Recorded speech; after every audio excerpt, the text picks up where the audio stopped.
thank you to the choir again, and to Andy for coming on steel guitar. I haven't heard that in a long time. That is nice to hear.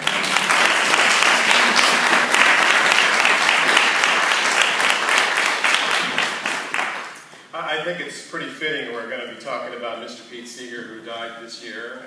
It was last year. It's hard to remember anymore. In his many years, I actually knew Pete Seeger. I don't know that many of you know that. I actually knew him personally. I grew up in a little town in the Hudson River Valley where Pete lived, along with all the greats who were part of the Weavers, that great folk band back in the day.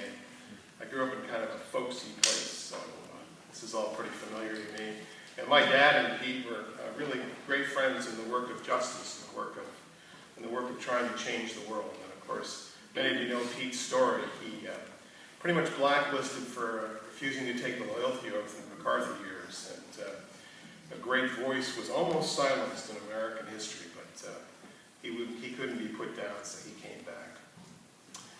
I was in a great railroad town this last week. I was in Chicago for my last of the doctoral courses that I'm working on. And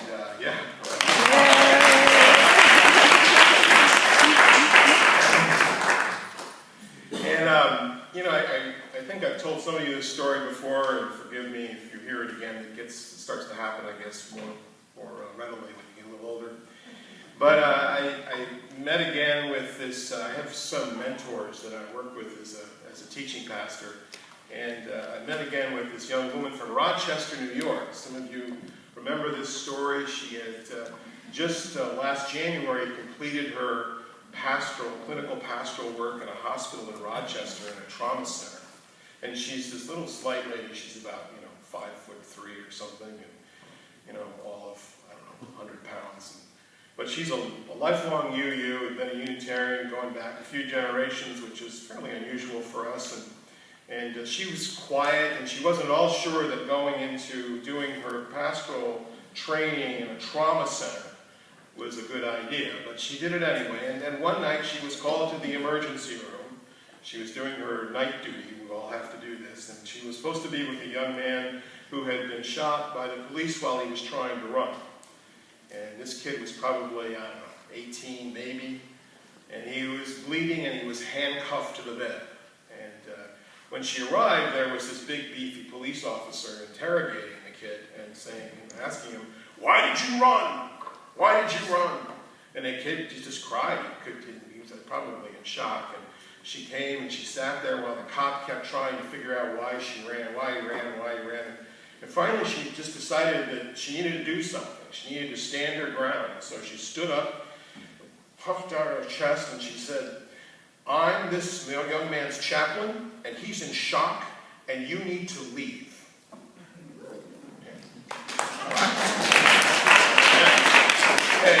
And a cop looks at her. He's probably 6'3" and 250 pounds. He looks down at her and he goes, "Okay." He leaves. Because nobody messes with the clergy, Just say, amen. Amen for that. And she sits down next to this kid, and she's holding his hand, and she says, "Why did you run?"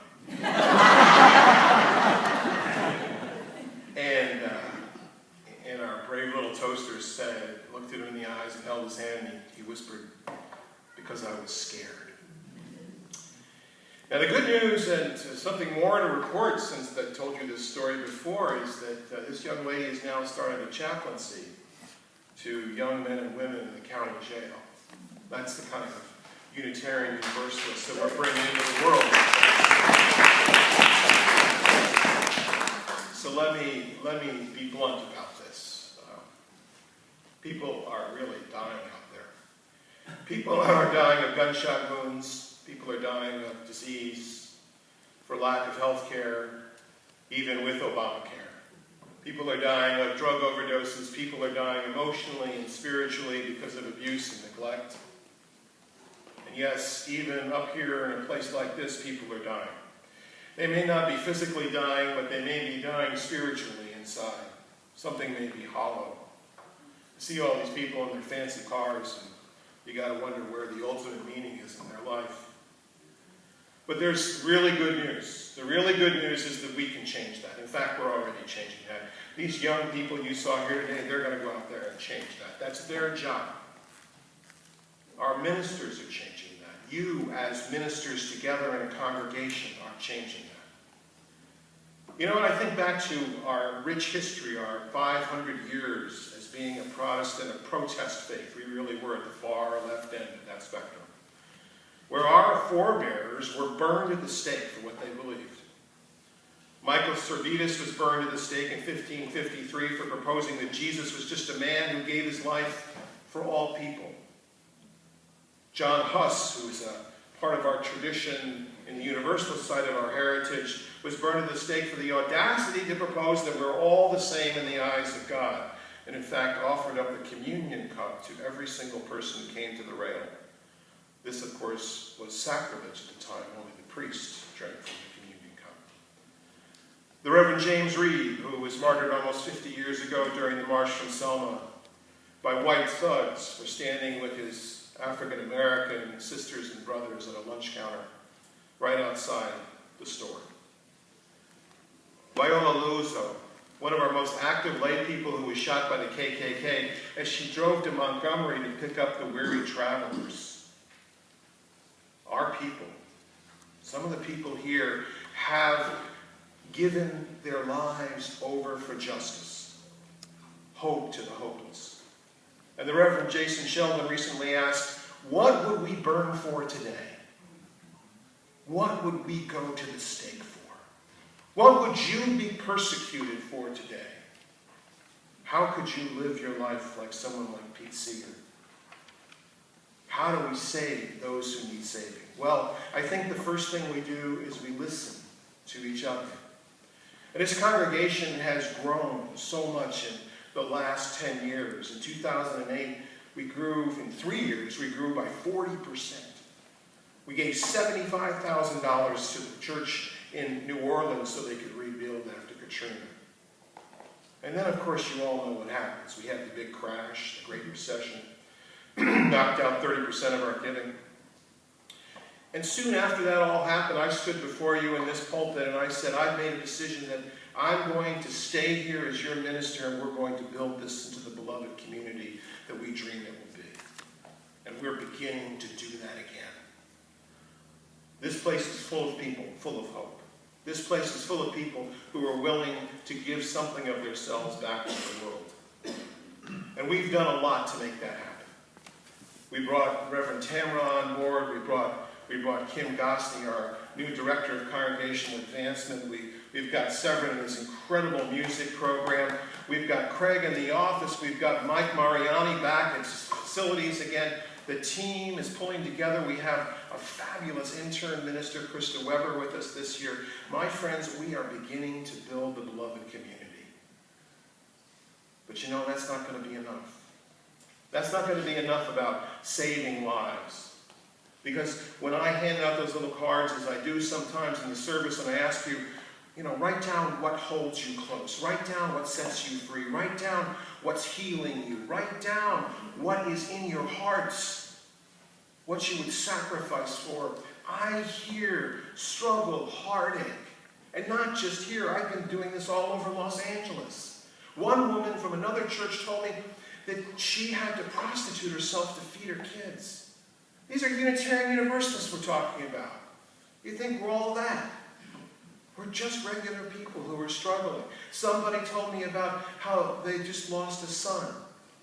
Someone told me about how they were so glad they found this place when they were transgendering because they didn't know where they could go religiously. There wasn't any other place to go. Who else could have accepted them as they were becoming? They just wish they'd known about it so much sooner. And therein lies, my faithful sisters and brothers, our tragedy. Our message of saving lives is only good if people find us. And we can argue until the sacred cows come home about how to make ourselves more visible, but I'm afraid that misses the point. We're not going to save lives by advertising. There's just too much competing for attention. You just know that you've got all the World Wide Web in front of you on a Sunday morning. What's it going to take for you to get out of bed and show up here? I actually had someone tell me once they don't come here anymore, it's probably okay, who said that, well, they decided how much to give to the church based on the fact that my sermon's probably as good as a movie. So they'll give up that much every week.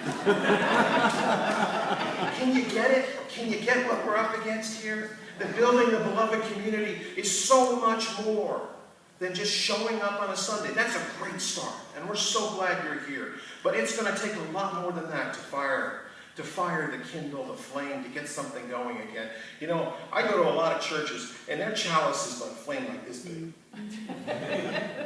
That's a big flame. You know, that's not even a chalice, it's like a fire. You know, we're on fire, and this is good because we need to be on fire. We need to move beyond being self-absorbed with what we believe. That's why the new phrase that we're using in our church is love beyond belief. We need to move beyond just believing what we do. Sure, everybody's got the right to believe what they want. That's a given.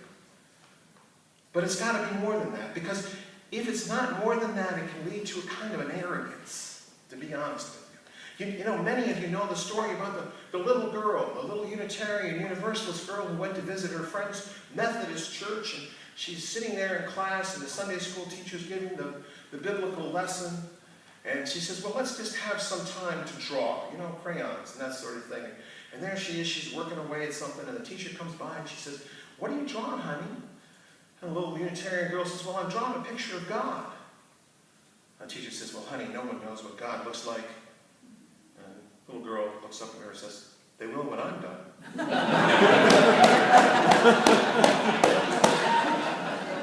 But you see, too often I think we spend time worrying about what we believe and not nearly enough about living what we believe. Too concerned, some of you have been seeing the new branding that's come out of the Unitarian Universalist Association. And I've heard some people say, well, it looks vaguely sexual. Really? Can we move beyond this? These kids move beyond it. Can we move beyond it? Can we get to what it really stands for? Like a flame. Something that's